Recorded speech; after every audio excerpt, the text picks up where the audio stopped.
Pues ya llevamos repasado cáncer de páncreas, con nuestro criterio, bueno, con los diferentes conceptos que tenemos por ahí.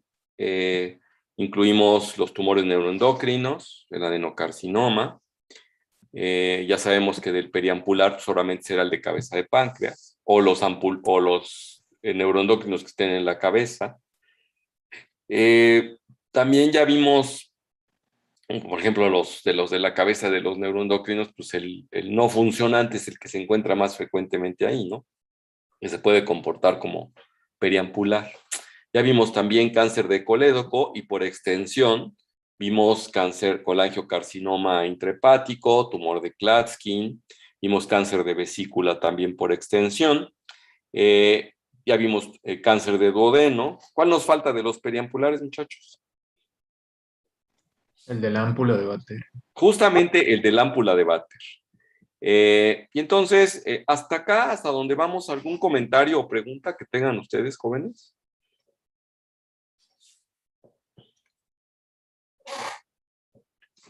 No, bueno.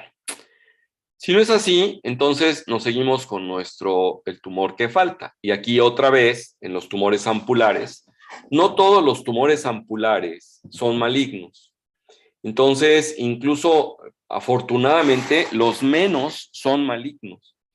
Entonces, incluso, por ahí traigo un caso clínico de un excompañero mío de la secundaria de prepa, iba un año abajo de mí, pero nos llevamos bien, que pues ahorita desafortunadamente ya está con metástasis. Pues, a casi 3 años. Lo operé en enero del 19, en enero si es que llega, porque ahora sí ya la veo medio dificultosona. Pues falta todo ese tiempo, ¿no? Vamos a ver. Por acá tenía yo unas imágenes recientes de mi cuate, que pues es doloroso ver eso, pero pues es una realidad que vivimos y qué le vamos a hacer, ¿no?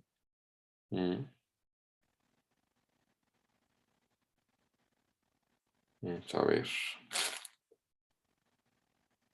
Esas no las he subido. Bueno, realmente no vienen tanto al caso, pero observan, déjenme quitar la pantalla para que vea yo. Tuvo un adenocarcinoma de ámpula de Vater, mi cuate, casualmente. Entonces, ¿qué es lo que ven ustedes acá? A ver, ¿qué les llama la atención?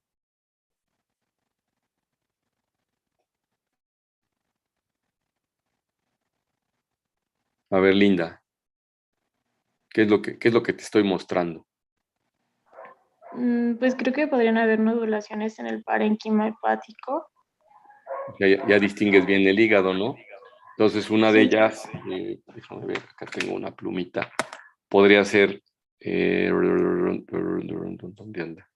Podría ser esta, ¿no? Sí. O podría ser estas 2 o 3 que hay por acá ya, ¿no? Desafortunadamente, ¿no? Entonces, bueno, pues efectivamente eso es lo que tenemos. Ahora, déjenme mostrarles otra cosa, ¿no? Por ejemplo, acá te llama algo la atención, ya ahora no en el hígado.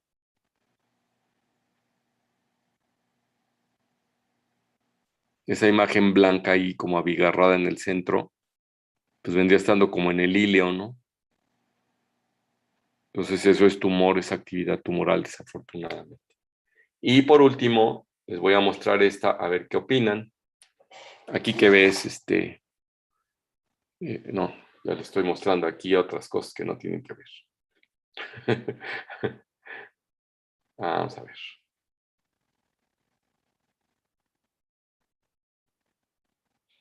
¿Qué opinas de esta?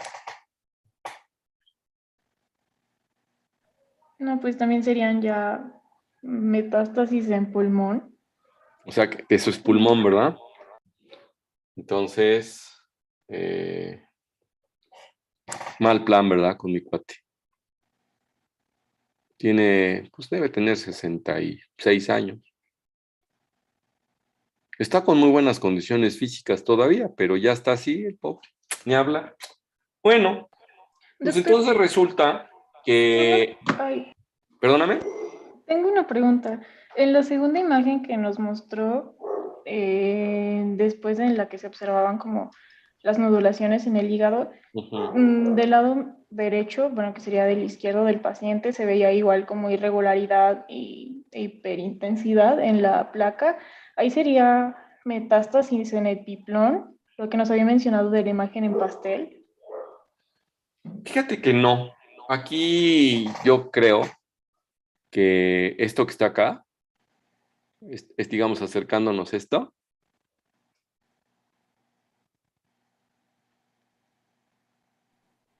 eso Sí, para mí es tumor macizo, la verdad. Puede ser que haya algo de piplón allí infiltrado, pero no tiene exactamente la imagen así como apastelada que comentabas, ¿no?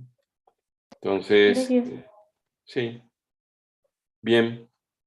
Entre otras cosas también el pobre tiene ahí tiene pseudoquistes. Miren, en esta placa, incluso me lo internó en esta ocasión el endocrinólogo porque empezó con fiebre y eso. Pero observen ustedes en la topografía que podría ser del vaso, cómo se encuentra ahí como imágenes hipodensas donde que muestran líquido. Este paciente hizo una pancreatitis post y hizo un pseudoquiste que se le drenó y quedó con algunos quistes residuales, pero pues realmente ya no le vamos a hacer nada, pobrecito. Mira, acá se ve mucho mejor la metástasis esa que les había yo mostrado, ¿no? Estaba muy claro. Bueno, entonces ya regresando a nuestra temática, después de este breviario cultural, que tiene que ver, por desgracia, con, con el Whipple, a este paciente, por ejemplo, sí les puedo decir que quedó de la siguiente manera.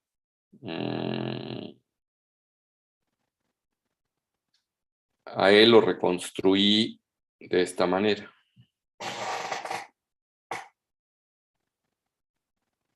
Si se fijan, no aparece, bueno, aparece dibujadito, déjenme ver. Si alcanzan a ver el páncreas punteado, ahí. Ah, sí, yo ya lo veo acá incluso. Ahí lo ven, ¿no? Se supone que el páncreas está detrás del estómago, ¿no?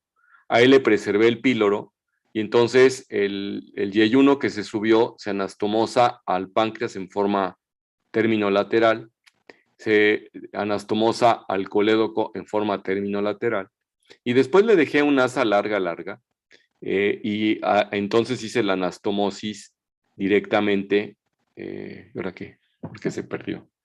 ¿Ya se quiere apagar o qué? Ahí está. Le dejé la anastomosis directamente con el yeyuno, pero con un tramo largo. Si se fijan, hay pequeña diferencia entre lo que les he mostrado a ustedes. Aquí, déjenme poner esta pantalla. Oh,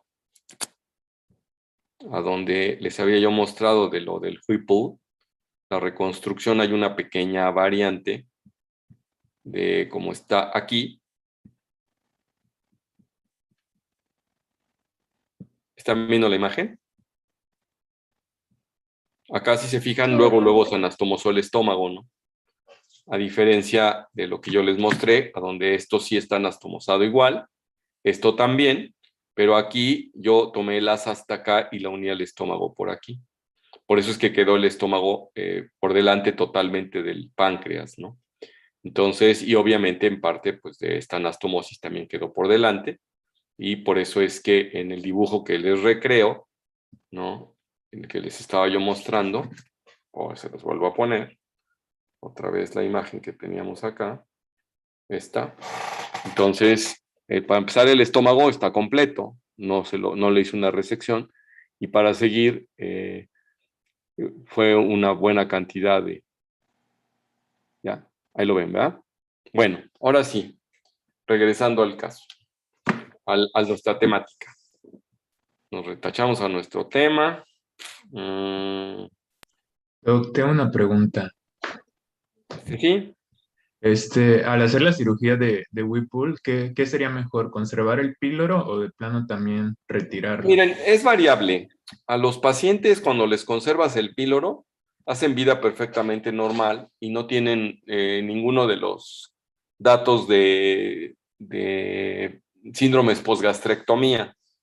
Hay una cosa que se llaman síndromes postgastrectomía, que es dumping, que es vaciamiento rápido, diarreas frecuentes, ulceraciones anastomóticas. Hay varias cosas que normalmente a los que les dejas el píloro no lo hacen. La bronca es que cuando les dejas el píloro, luego por cierto grado de denervación cercana, hacen estómago retencionista. Tengo un colega que es cirujano general, joven, que me acuerdo que cuando lo conocí, difícilmente se volteaba a verlo a uno. De esas personas así, cuando salen de su especialidad, eh, desde muy al principio a él le gustaba ya salir de pijama a los pasillos del Hospital Ángeles y al exterior y al estacionamiento, cosa que pocos lo hacían, ¿no? Un poco, esto se ve desde siempre en las películas gringas, ¿no? En mi caso, por ejemplo, cuando llegué a España, vi a un doctor que estaba comprando con su pijama quirúrgica el periódico en la calle y luego se metió al quirófano con esa misma pijama quirúrgica sin cambiársela, ¿no? A mí me llamó mucho la atención, decía yo, pues qué cochinos son, la verdad. Y ¿qué no se les infectarán los pacientes? No, no se les infectaron. Acá somos más estrictos con eso y de repente vemos más infección, hace por otro motivo. Entonces, es su personalidad de este médico. Y me acuerdo que, pues, cuando se enteró de quién era yo, que había yo hecho la residencia en el mismo sitio donde la hizo y demás, como que me saludaba con cierto esfuerzo. Y un día, estando en el piso, pasado los años, él ya tendrá unos 10 años que lo veo, ¿no? O sea, ya es un cirujano ahora con cierta experiencia. Al fin y al cabo, joven, yo creo que debe tener unos 45 años, no más. Así medio ligorio, el chavo, y con éxito, ¿no? Pues era una persona exitosa, no es mal parecido. Y lo veo flaco, es medio mamocón, se ve que trae encima algo de gimnasio y demás. Y esta vez lo vi flaco, con pérdida de masa muscular. Y le digo, oye, ¿estás re flaco que te pusiste a dieta? De las pocas veces que yo, porque nos encontramos casi de frente en el piso del hospital, yo pasando visita y él también. Y me dice, ¿sabe qué, doctor? Lo que pasa es que tuve un adenocarcinoma de ámpula de Batter y me hicieron un Whipple. En nutrición se fue a operar él y se lo hizo el doctor Chan, que es el que más experiencia tiene a nivel nacional de eso y es que andan todas las pláticas, ¿no? Y además está en un centro de concentración. ¿Quién sabe? Porque también en oncología en México hay personas que lo hacen muchísimo. Y en otros hospitales también, no lo voy a decir. Pero de los que se conocen él es, y ahí se fue a operar. Y resulta que dice, pero ¿sabe qué, doctor? Me hice estómago retencionista, no toleraba yo nada de alimento, todo lo vomitaba yo, porque hice una gastroparesia del carajo y me tuvieron que hacer una hemigastrectomía y una antrectomía y ahora ya me anastomosaron y ya estoy comiendo bien. Y pues ya le estoy echando ganas, me dieron quimioterapia y pues ahí la llevo a ver cómo me va, ¿no? Entonces la cosa está ruda, ¿no? Porque si le va a pasar lo mismo que a mi colega, que a mi excompañero, y está jovenzón, sí, este está jovenzón, ¿no? Si me trauma un poco, ¿no? No le deseo nada malo a nadie. Entonces, pues ahí anda el otro punto. Entonces, lo idóneo es que preserves el píloro, si te lo permite la cirugía y los márgenes quirúrgicos, y que no haga retención. Si tienes eso, al paciente le va muy bien. El paciente que yo operé durante más o menos año y medio estuvo haciendo vida perfectamente normal, hasta que a mitad de la pandemia del año pasado hizo una pancreatitis aguda, entonces estamos pensando que sí, se aventó año y medio, de enero del 19 a julio del 20, más o menos, se aventó haciendo vida perfectamente normal, subió de kilo, subió como 8 kilos de peso y estaba ya hasta medio gordo, le digo, oye, no es que no se te pase la mano. Y a él le dejé el píloro y habrá hecho estómago retencionista 15 días o 20, pero muy light. Entonces, si me preguntan, si a mí me lo tuvieses que hacer, yo te pediría que me hicieras una con preservación de píloro. Así es. Bueno, ¿alguna otra pregunta? Incluso ahí les traía yo una lámina con preservación de píloro. Bien, seguimos penando. Habíamos comentado entonces que vamos ahorita a terminar nuestra temática con ampuloma, ¿no? Entonces, ¿te acuerdan ustedes de la imagen que les puse cuando empecé con la temática que les decía yo que era esto? Efectivamente, esta es una ámpula de Batter, todo esto, esta es la zona ampular, toda, a donde se unen el colédoco y el virsum. Aquí se ve una especie de quilla que los separa Entonces esto sucede dentro, en el interior del páncreas, entonces esto es tejido pancreático, y esto es tejido duodenal. Entonces aquí está bordeando el duodeno, aquí es mucosa duodenal también, está bordeando el tejido pancreático que está aquí, el tejido pancreático que está acá, ¿no? Esto ya es duodeno. Entonces todo esto es duodeno, es un duodeno abierto. Acá incluso se ve bilis, curiosamente, de la que pudo haber estado o no estado saliendo por acá. Y aquí se ve una tumoración granulosona, que pues ocupa un buen porcentaje de lo que es la luz del colédoco, ¿no? Entonces eso es lo que tenemos. Entonces, bueno, los ampulomas ocupan, ya habíamos visto en la gráfica de pastel, que son después del de cabeza de páncreas, es el más frecuente, y también son de la quinta, sexta década de la vida.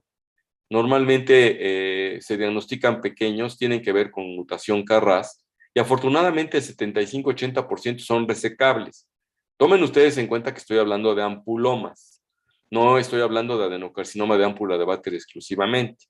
Entonces, aquí ahí va, bueno, eso de la sobrevida, que veían ustedes aquí, dice que a 5 años es del 32%, entonces es bajona, desafortunadamente, de todos los tumores. Una de las grandes ventajas es que se puede diagnosticar muy bien por endoscopía, porque como hace protrusión, miren, por ejemplo, si el tumor creciera aquí, lo que no va a ser protrusión, entonces va a ser ictericia.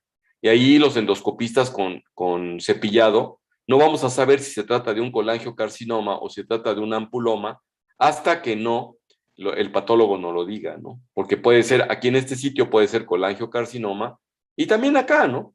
Pero pues cuando está justamente en la zona de la ámpula, por eso se les llama ampulomas, ¿no? Entonces, bueno, a ese respecto, los hay benignos y pueden ser todos estos, y algunos incluso, luego aquí hay algunos tumores funcionales como carcinoides, ¿no? No benignos, a veces sí. El carcinoide, pues es por el nombre lo dice, no es benigno. Entonces tenemos de todas las estirpes, de estirpe grasa, de estirpe musculosa, bueno, mesenquimatosa, aquí en estos tres, ectodérmica en y endodérmica en estos, ¿no? Porque cuando son pólipos, pues son de la mucosa, de tejido nervioso y de tejido mesenquimatoso, de músculo y de grasa, ¿no? Y de tejido fibroso. Los premalignos son los adenomas igual que sucede en el colon, igual que sucede en el estómago. Entonces también los hay tubulares, tubulovellosos y vellosos. Y los que les decía yo que son neuroendocrinos, como el somatostatinoma, el gastrinoma y el carcinoide, ahora que veíamos los neuroendocrinos del páncreas, que pueden asentar también en el ámpula de Bater, que les habíamos dicho del triángulo del gastrinoma, ¿se acuerdan ustedes, no? Pues ahí tenemos nosotros, ¿no? Bien, y de los malignos, el más frecuente, y por eso lo pongo en azul, está el adenocarcinoma. Hay otras estirpes que son mucho menos frecuentes, pero el adenocarcinoma es el más frecuente de los tumores ampulares. Entonces, pues pueden ir desde asintomáticos cuando están muy chiquitos, o aquí sí, lo común a todos, que es ictericia. Pueden tener pérdida de peso. A veces estos pacientes debutan con pancreatitis. Entonces, y claro, pues, si se trata solamente de obstrucción sin que haga pancreatitis, pueden hacer colangitis. Y hay una cosa muy interesante acá donde anoto melena y anemia. Hay una conducta de estos tumores. Los tumores cuando van creciendo, obtienen su circulación pues de la zona proximal. Vamos a ver. Suponiendo que estamos hablando de este tumor. Este tumor pues recibe su circulación de la parte más proximal a la ámpula. Y en esta parte ya tiene menos circulación. En ocasiones se llega a necrosar la parte distal del tumor y se esfacela. Entonces el paciente está ictérico mientras el tumor está ahí puesto y en cuanto se esfacela, al paciente se le quita la ictericia. Lo que sí queda con un poco de sangrado en el borde y luego tienen algo de melena.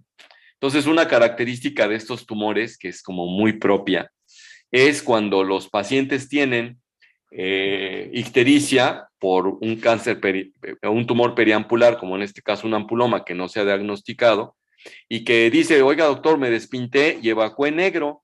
Eso me llamó la atención, entonces eso a nosotros nos tiene alertísimas. Se les manda la endoscopía de inmediato y lo más seguro es que hagan ustedes un diagnóstico de cáncer, bueno, de tumor periampular que puede ser canceroso. Incluso en esos casos, suponiendo que este es el tumor y que se esfaceló, podemos ver una imagen parecida a esta, ¿no? a donde antes estaba así y después así. Acá lo que les estoy mostrando es una resección, porque cuando los tumores están muy localizados, se puede intentar una resección endoscópica. En este caso, si se fijan, lo trataron como si fuera un pólipo y lo resecaron, ¿no? Entonces, aquí fue una resección exitosa del pólipo y como utilizaron energía eléctrica, aquí está metiendo un asa como de tratamiento para pólipo de colon y se está observando que se deja un stent, un tutor para que no vaya a cicatrizar y a cerrar totalmente el colédoco y el virsum. Entonces ahí queda el stent. Y ya una vez que cicatrizó, pues ya se quita el stent y ahí se acabó el asunto. Y si es que fue benigno, pues a todo dar. Si es maligno, pues habría que checar si se dejaron márgenes y demás, porque si no, al paciente hay que hacerle un Whipple. Entonces, bueno, la resección curativa es cuando el tumor está limitado a la mucosa, a la submucosa, pues puede ser nada más una ampulectomía, que puede ser por endoscopía o abierto el duodeno. Pueden ustedes abrir el duodeno y quitarle ahí el tumor y dejar ya el resto sin problema, siempre y cuando esté bien localizado, si no, pues no. Y entonces, los pacientes, cuando ya tienen crecimiento intraductal, pues ya hay que hacer un Whipple, ¿no? Entonces, o cuando ya no se puede hacer porque el paciente queda fuera de criterio, pues nada más un drenaje endoscópico paliativo, dejarle un stent, o también se puede hacer una unión entre el colédoco y una asa desfuncionalizada de IE1, o si el tumor ya es un poquito más grandecito, hacer no solamente la unión entre el colédoco y el IE1, sino también entre el estómago y el IE1 para que no se tape, porque a veces se tapa el duodeno. Entonces, pues eso es lo que tenemos. Perfecto. Pues hasta acá sería lo de cáncer periampular. No sé si tengan ustedes algún comentario o pregunta. Mientras se animan a hacerla, pasaré lista. A ver cómo nos va hoy. Hoy la pasaré al revés. Linda Zapata, ya por ahí contestaste. Víctor Vargas. Presente, doctor. Andrea Torres. Presente, doctor. Oscar Tapia. Presente, doctor. Moritsugu. Presente, doctor. Mabel Ailín. Presente, doctor. Edgar. Presente, doctor. Iris.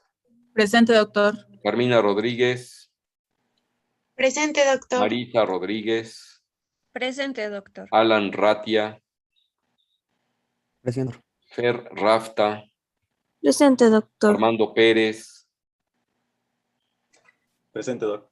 Stephanie Pereira. Presente, doctor. Fátima Peñafiel. Presente, doctor. Yaney Osorio. Presente, doctor. Gerardo Ortiz. Presente, doctor. Emma Ortega. Presente, doctor. Nathan. Presente, doctor. Jocelyn. Presente, doctor. Ana Cris. Presente, doctor. Felipe Morales. Doctor. Julisa Melchor. Presente, doctor. Ariadna Martínez. Paulo Presente, Sano. doctor. ¿Ariadna? ¿Ariadna o Paula? Sí, doctor, presente. ¿Quién fue? No, Ariadna. Ariadna. ¿Paola? Presente, doctor. Ariadna. ¿Fernando? Presente, Sí. doctor. ¿Lupita? Presente, doctor. Por allá apareciste. Zaira Jiménez. Presente, doctor. Carla Huesca. Presente, doctor. Aran Gómez. Amairani. Manolo Flores. Presente, doctor. Josefer Espinosa. Presente, doctor. Alberto Domínguez. Presente, doctor. Ángel de León. Presente, doctor. Fer Cuevas. Presente, doctor. Rodrigo Cortés. Presente, doctor. Ángel Castro. Presente, doctor. Y Jessica Amador. Presente, doctor. Perfecto. Bueno.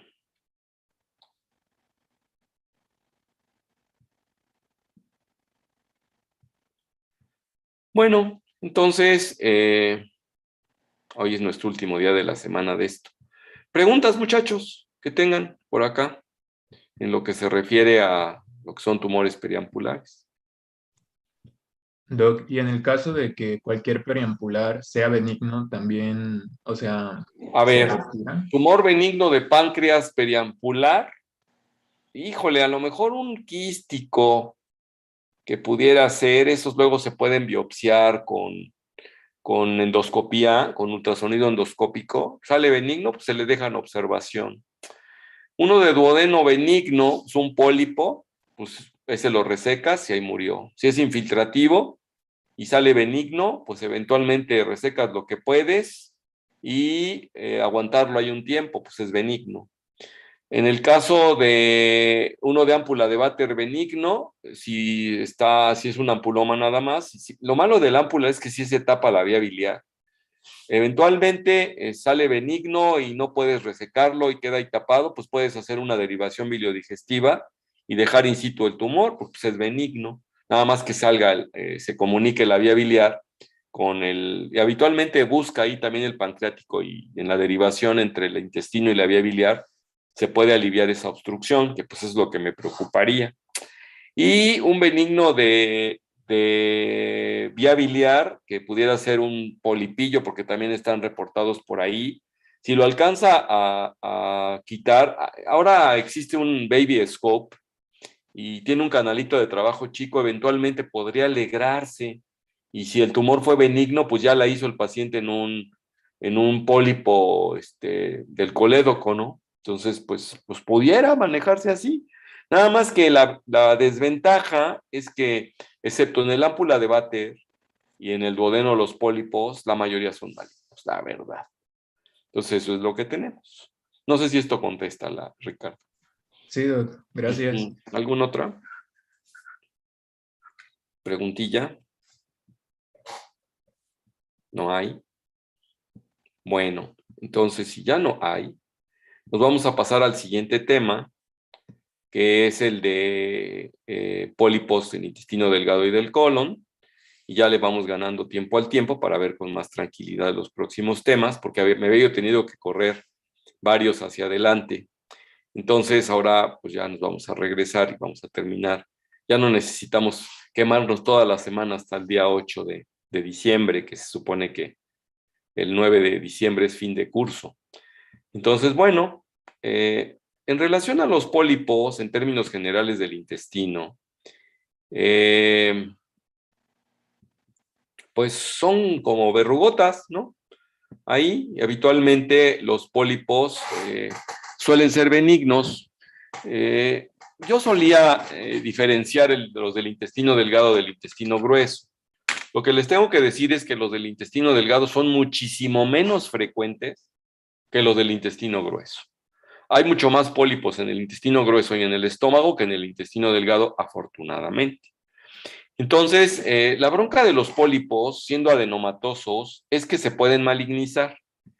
Entonces, acá, en relación a pólipos, pues los tenemos en términos generales sésiles, o sea que tienen una base muy amplia, o pediculados, a donde tienen una base angosta, y estos son piece of cake para los endoscopistas avesados que nada más meten una asa y han resuelto el problema, y de repente el cáncer in situ está en esta zona de la arborescencia del tumor, donde está cabezón, y ya se curó el cáncer.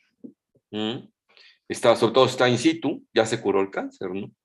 Entonces es una forma de hacerlo. ¿Por qué? Porque hay unos pólipos que tienen tendencia a la malignización. Entonces los pólipos los dividimos en adenomatosos, que son los que tienen potencial maligno, los inflamatorios, que son reactivos, y los amartomas, que son como congénitos. Ahora, estos pueden ser solo de la mucosa, pero pueden también ser submucosos o profundos, sobre todo cuando no son pólipos de la mucosa, que si no son pólipos mesenquimatosos, a donde hay por ejemplo, un lipoma, y que se hizo como polipoide, y entonces, o también hay leiomiomas, que se hacen como polipoides, y que son menos frecuentes. Estos sí son, los leiomiomas son un poco más frecuentes en intestino delgado, y se acordarán ustedes que incluso es una causa de intususcepción que condiciona obstrucción intestinal en el intestino delgado, ¿no? Entonces, de los que nos vamos a ocupar ahorita son de los neoplásicos, de los adenomas, y de lo que nos vamos a ocupar son más del intestino grueso que del intestino delgado, porque la secuencia en cáncer de colon es justamente la de pólipo. Déjenme nada más ver un pequeño detalle. Es justamente la de pólipo, adenoma, displasia y neoplasia, ¿no? Entonces, pues eso es lo que tenemos. Y pues no queremos que suceda. Bien, regresando por acá, con la imagen que teníamos.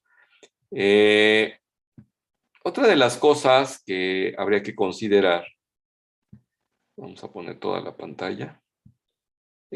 Por ejemplo, acá son las dos formas de tumores sésiles. Aquí muy difícilmente se puede pensar que este es benigno, tiene un aspecto muy desagradable, pero en ocasiones se los reportan como pólipo adenomatoso, sin displasia, uno que se conoce como cerrado o acerrado.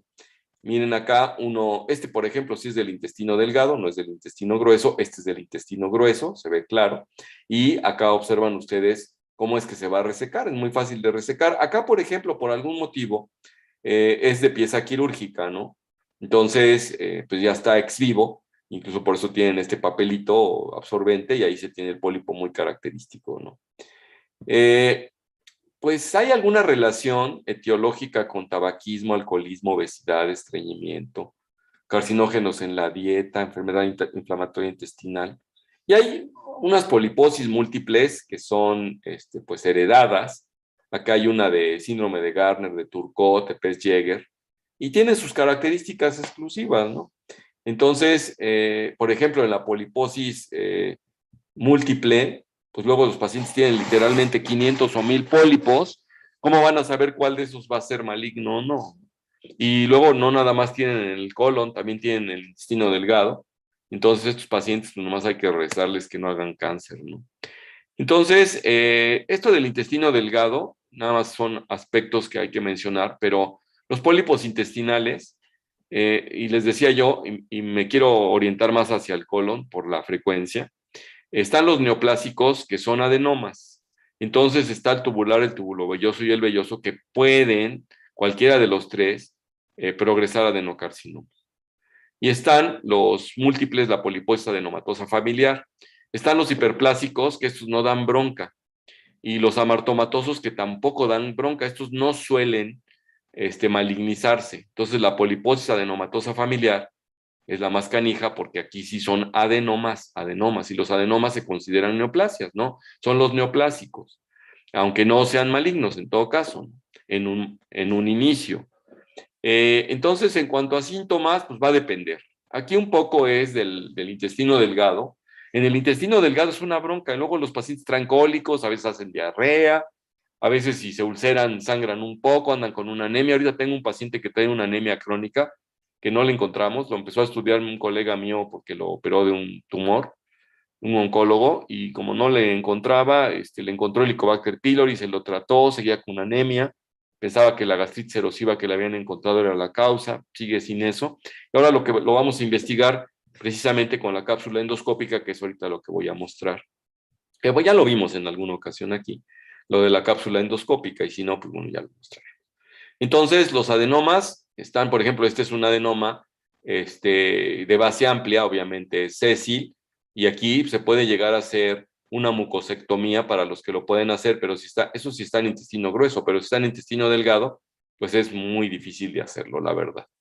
Entonces, pues estos pacientes normalmente se les diagnostica por endoscopía, y cuando se hace el diagnóstico para ubicar el sitio, nos hacen el favor los endoscopistas de ponerles tinta china aquí, tinta china acá, para hacer la resección nosotros por fuera. La tinta china, al infiltrarla en la mucosa y en la muscularis, se puede ver la tinción hacia el exterior, y cuando entramos, porque a veces los tumores no los palpamos bien, y a lo mejor palpamos nada más esta zona y la zona más alejada no. Entonces el endoscopista nos puede decir incluso dónde están los márgenes confiables, que normalmente deben ser mínimos de 5 centímetros por lado, y entonces ya hacer nosotros la resección, ¿no? Entonces, esto de los adenomas vellosos, miren, les quería yo mostrar esta tablita, que yo creo que es lo más importante a lo mejor del día de hoy, a donde pueden ustedes observar que los adenomas vellosos, permítanme un momentito, los adenomas vellosos, perdón, los adenomas del colon pueden ser tubulares, tubulovellosos o vellosos. Y observen ustedes cuando rebasan, aquí el tamaño en pólipo cuenta. Cuando ya se vuelve carcinoma ya no cuenta. Cuando es carcinoma lo más importante es la penetración de las paredes. Pero cuando son pólipos el tamaño sí cuenta, porque cuando alcanzan los 2 centímetros, Los tubulares, 1/3 se llegan a malignizar, los tubulovellosos, la mitad, igual que los vellosos, ¿no? Incluso más frecuentemente los vellosos. Cuando están entre 1 y 2 centímetros, los que son más frecuentes, pues aquí tienen ustedes, todos se pueden tener un grado de malignización por ahí del 10%, o sea, no es muy alto. Y cuando están mucho más chiquitos, los únicos que se acercan al 10% son los vellosos. Entonces, estos son los más peligrosones de hacer cáncer. Y en tumores chiquitos, muy rara la vez, tenemos malignización cuando se trata de tubular o tubulovelloso. Tengo una paciente joven que recientemente el año pasado se le extirpó un pólipo tubulovelloso. Y un año después, por si las dudas, le estoy mandando otra colonoscopía por CIS o algún otro, pero ya no tuvo. Esta es una chica que es profesora de inglés y dice que luego se le va la voz porque tiene reflujo. Pero en alguna ocasión me dijo que sangraba. Entonces, cuando sangró, le dije, ¿sabes qué? Te vas a hacer tu endoscopía para lo del reflujo alta y tu colonoscopía para lo del sangrado. El pólipo se le resecó, se le quitó el sangrado, pero reflujo me daba datos que no eran típicos y le mandé una pH con impedancia reciente y la muestra con una pH normal. Tiene de 1 a 2% de presencia de ácido en el estómago en 24 horas, que pues eso es fisiológico totalmente. Y me anota el colega que no correlaciona para nada sus molestias con la presencia de ácido en el estómago. Entonces, aunque sea, digamos, fisiológico. Y estamos llegando a la conclusión de que tiene una pirosis funcional. Pero ella tenía un pólipo y pues se lo resecamos, afortunadamente fue tubulovelloso. Luego los patólogos nos los reportan con o sin displasia, y cuando tiene displasia de alto o de bajo grado. Entonces las de alto grado están aún, el siguiente es cáncer in situ, ¿no? Entonces, los leiomiomas son más del intestino delgado y una de las características es que pueden obstruir al paciente provocando intususcepción. A veces se ulceran y provocan hemorragia. Esto de los lipomas, aquí por ejemplo se observa francamente un lipoma del intestino, son bien raros, la verdad, casi no los vemos. Entonces, a veces estos, por ejemplo, cuando están en el intestino delgado, si les piden ustedes un tránsito intestinal a los pacientes, o sea, le hacen una especie de serie esófago gastrodenal donde le dan a tomar material de contraste, y este material de contraste va pasando, y cuando se ve un defecto de llenado negativo, pues podemos pensar que ahí está el pólipo, ¿no? Si es de buen tamaño, si es chiquito, pues no lo van a ver y vamos a pensar que se trata simplemente de pues de otra cosa, que un pliegue de mucosa o cosas por el estilo, ¿no? Los amartomas, pues igual, estos no dan mucho problema. Si al caso sangran y luego los pacientes están anémicos y entonces pues hay que resecarlos, pero son tumores benignos, es una de las ventajas. Miren, esto de la clasificación del grado de invasión es justamente, ya se los mostré, bueno, se los voy a mostrar ahora que veamos cáncer de colon, perdón. Y aquí lo que podemos ver, tenemos aquí un pólipo pediculado, un pediculado, y este es un océsil. Y aquí se puede observar, casi siempre, acuérdense que les he dicho que los tumores nacen en la mucosa. Pues todo esto es mucosa, y aquí viene la submucosa, y entonces va a cambiar de nivel y va a cambiar de clasificación de acuerdo a lo que haya invadido. Entonces, en el grado 0 hay una invasión solamente de la mucosa, pero por arriba de la muscularis mucosa, que es la muscularis, ¿no? Entonces, lo que se conoce como carcinoma in situ, cuando está por arriba de la submucosa. En el caso de invasión de submucosa, pero limitado a la cabeza del pólipo, aquí ya la que está en roja es en sí lo que le están poniendo como submucosa, por debajo de lo rojito, que no es la lámina propia en sí, ¿no? Muscularis mucosa está. Y si invade la muscularis y la submucosa, entonces ya es el grado 1. Y así van, ¿no? Hasta, por ejemplo, cuando está la invasión de la submucosa por debajo del tallo sin alcanzar la muscular propia, sigue en grado 4, pero todos estos son lesiones tempranas, todas, ninguna es invasiva. Se vuelve invasiva cuando ya alcanza la muscularis. Entonces,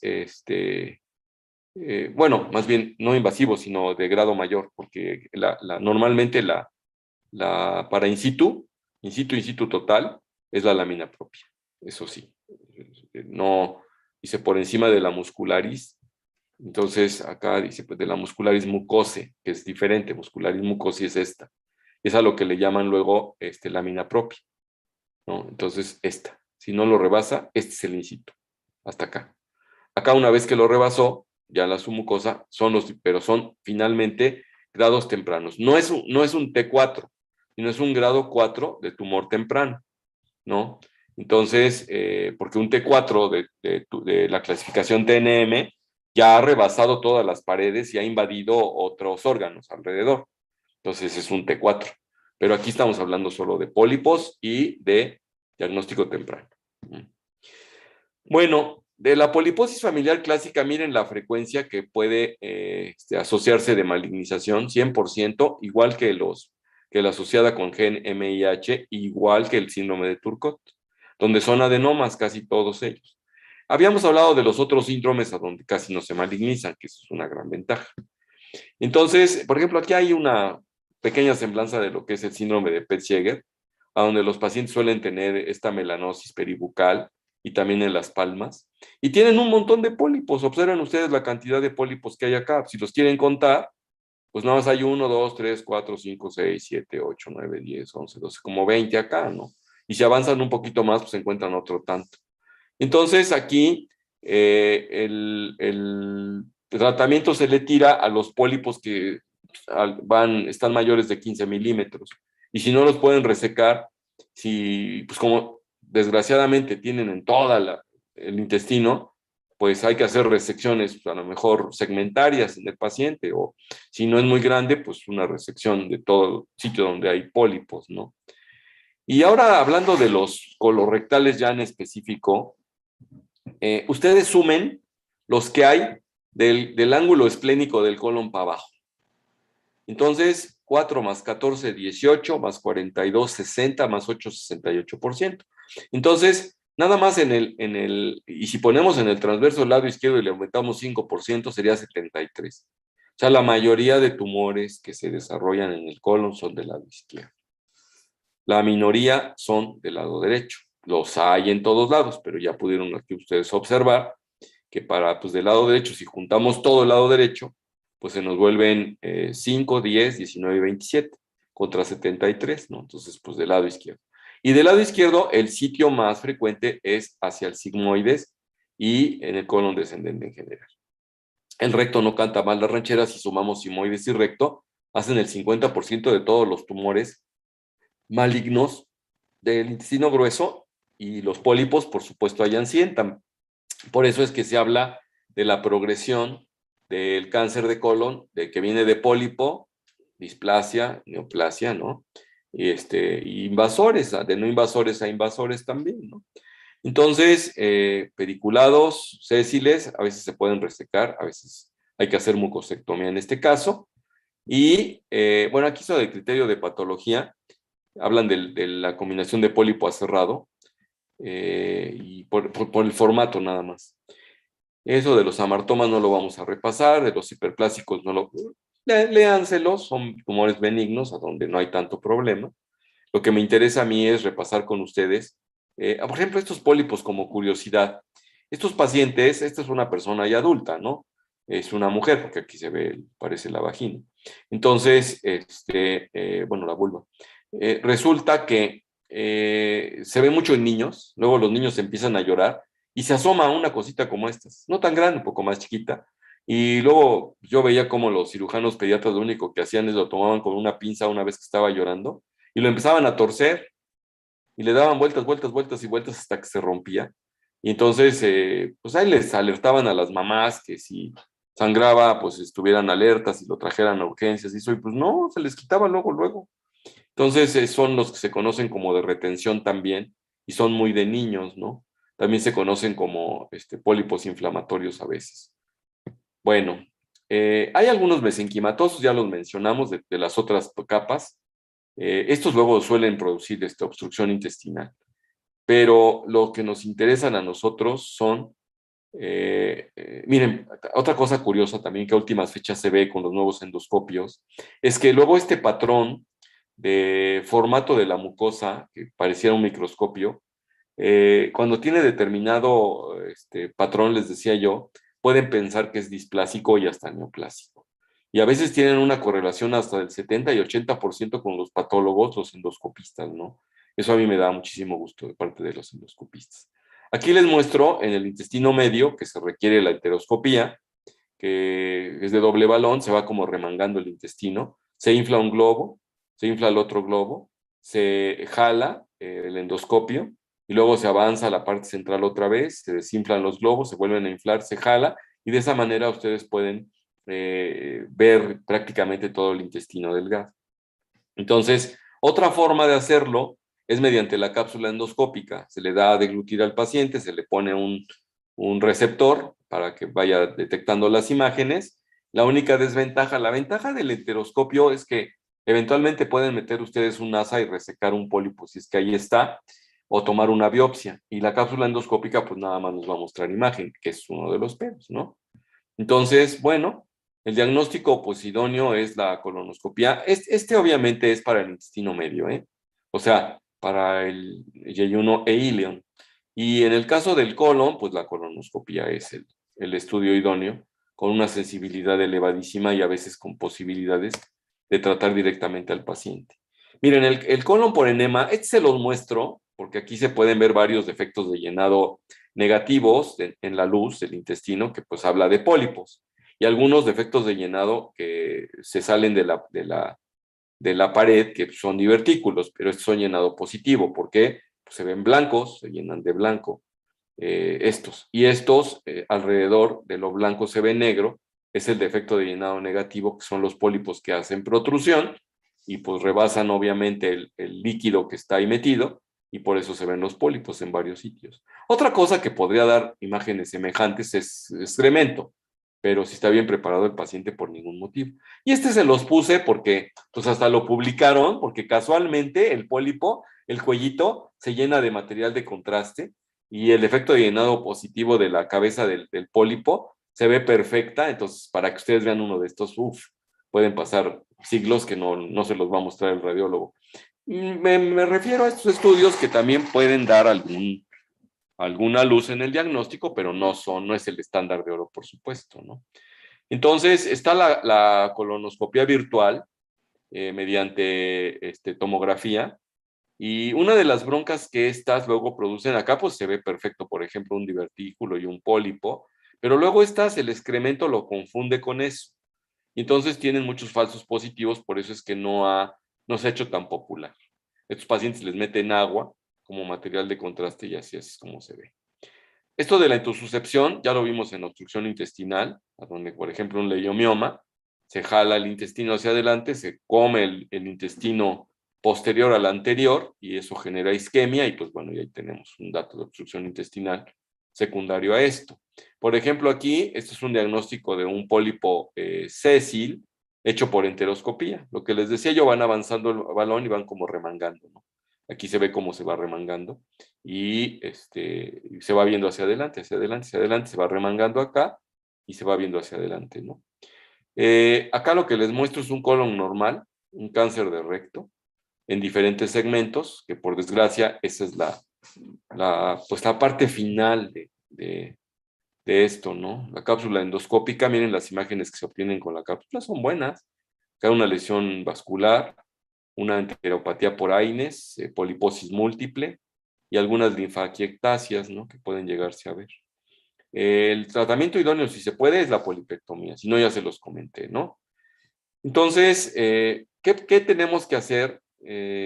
Por ejemplo, a la paciente que le hice al año su estudio, una paciente muy nerviosa, fue un adenoma de mediano riesgo, entonces dice que 3 o más hay que hacer en menos de 3 años la nueva colonoscopía.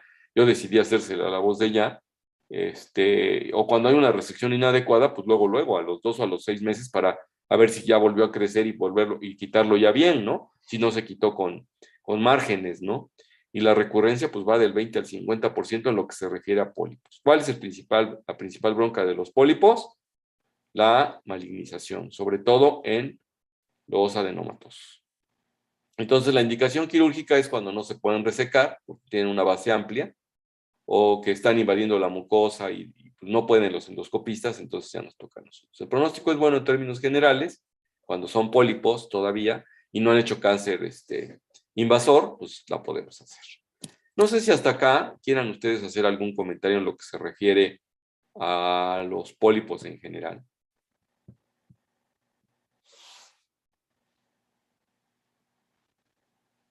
Entonces ya tenemos cubierto también ese temita. La próxima vez, vamos a ver acá, lo que tenemos sería cáncer de colon. Déjenme aquí nada más ver ampuloma, sea de duodeno. Se lo vimos acá.